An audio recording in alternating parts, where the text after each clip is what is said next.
Yo, what's up guys? I'm Sam. Welcome back to another video. I've been thinking lately, I know that's a dangerous concept, but I really have been thinking a lot about the 2019 iPhones and sort of our brief hiatus of news and leaks and rumors. And the more I think about them, the more I'm sort of confused as to what they're trying to do this year. For more videos like this, drop a like down below. It always helps me out, and hit subscribe. Now, obviously, the phones aren't out yet. We don't have the exact feature-by-feature list, breakdown, official images, and renders from Apple yet, but we've seen what they're going to look like. We know the camera is going to be the main takeaway. The overall design is going to remain identical. The notch isn't changing, and you're getting better battery life and like reverse wireless charging where you can charge things on the back of the phone alongside, of course, the wide-angle lens on the camera and a faster processor. But Lightning port is staying as well, so it's like, you know, it's just more of the same thing again. Yes, now this is something you could argue about for the past 4 or 5 iPhones, that essentially since the iPhone 7 has come out, the design has not changed that much. It's just, you know,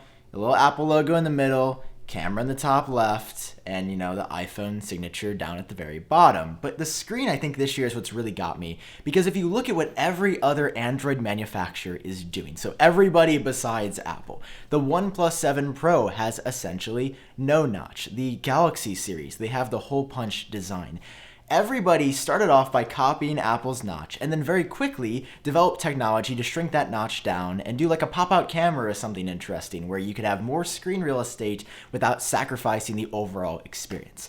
When I look at this year's iPhones, especially the front from what we've seen so far, I don't feel excited. I feel like even though the back might look a little bit different, which you look at, you know, maybe a 16th of the time that you look at the front of the phone, the front just feels like the iPhone 10 from 2017, and there's no tangible benefit here. As far as the screen goes, again, while the OnePlus 7 Pro has a 90 hertz screen that looks buttery smooth when you use it, the iPad Pro has 120 hertz, the iPhone this year, again, is not rumored to include an upgraded screen. It's just going to stay at the standard 60 hertz refresh rate we've seen. I'm just looking at all the features, everything that we've heard rumored, even if it is, you know, the 14 megapixel camera upgrade that I think we heard somewhere. Yes, again, that would be cool to have better photos, but it's one of those marginal upgrades. The phone itself, again, looks like it's looked since 2016 and isn't really changing, especially when every other manufacturer is shrinking the size of that notch, coming up with a solution to the notch what was supposed to be a temporary problem.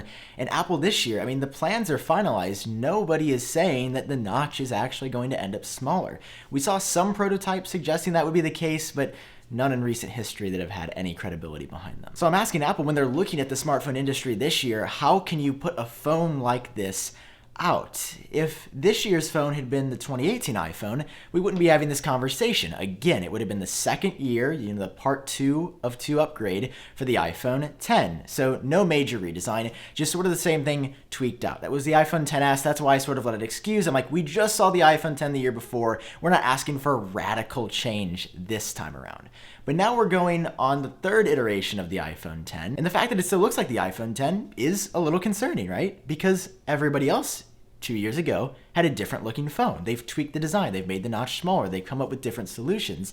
Apple is just feeding us out, as of right now, the exact same thing that we've had. There's gonna be small improvements, there's gonna be new wallpapers, it's gonna be marketed really well, but I'm failing to get excited about the iPhone. Like iOS 13, for example, the software that's going to run on the iPhone 11, 11 Max, and 11R, that's incredible. I've been using that on my iPhone XS, on my iPad Pro. iPadOS is amazing. Apple's software side is uncomparable to, I would say, anybody else. It is the best in the game right now. We've gotten all the features that we've wanted forever, and they're finally here. Like, Apple listened to us, they gave us what we wanted. What I'm seeing is that, like, while every other part of Apple, and I talked about this a little bit in my iOS 13 review, seems to be progressing in a really positive direction, software-wise, even hardware-wise, especially iPads and Macs, like the upgrades that we've seen over the past couple of years have been mind-blowingly good.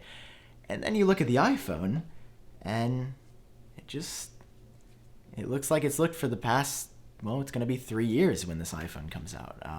And I really was hoping that this year we would see something different, but nothing's really indicating that we're even going to get a USB-C port. There was a lot of talk about it back and forth, and now everybody's like, just like, yeah, it's going to be Lightning again. I mean, Apple, we need something here significant, right? Because if you just keep pumping out this iPhone, I already know iPhone sales have been on the decline, especially in very competitive markets like India and China. pushing out the same thing again.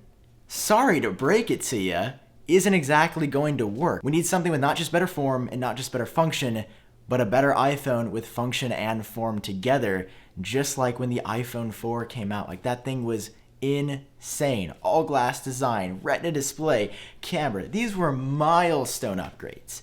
And if we could even just get one of those, A, USB-C port, B, a 90 Hz or 120 Hz screen, C, a smaller notch, or even D, I would even say better waterproofing could count as something substantial. But we're not hearing that this year. So I'm looking forward to see how these turn out. Obviously, we still have a couple of months until the iPhone 11 and the 11R are going to be available. There is definitely some time for things to change, but I will also say this, that at this point in the game, the design is nailed down. Apple knows they are about to ship this iPhone in a couple of months. They don't have time to restart production or change the CAD. Like, this is how it's gonna look.